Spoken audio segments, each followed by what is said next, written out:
Given the Boolean variables p and q, we need to see if the equivalence is true. So we have a not parenthesis p up arrow, and what this up arrow means is a conjunction. And this, as well as the notes for this material, can be found in the description link below the like button. So we have this conjunction and then a q, and so p is in conjunction with q, and then we have an end parenthesis. And then we have this double arrow right here, and this double arrow is saying, well, is this equal, equivalent? And the next one we have the not or negation of p, we have a v, which is or, and then we have the negation of q. We can write this table out right here. The beginning of our truth table is going to be p and q. Then we are going to see if, well, p and q, and then we are going to put the not in front of it. Then we're going to do the same thing for the right side.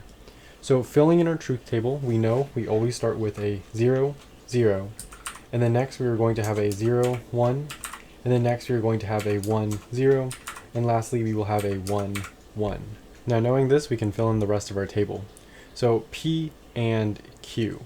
Well, for an AND gate, we know for the output to be true, that both the inputs have to be true.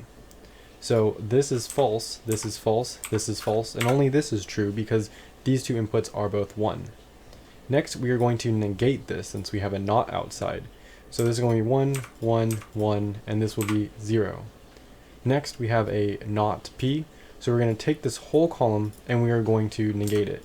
We're going to have 1, 1, 0, 0, and then we're going to do the same for the Q column. So we will have 1, 0, 1, 0.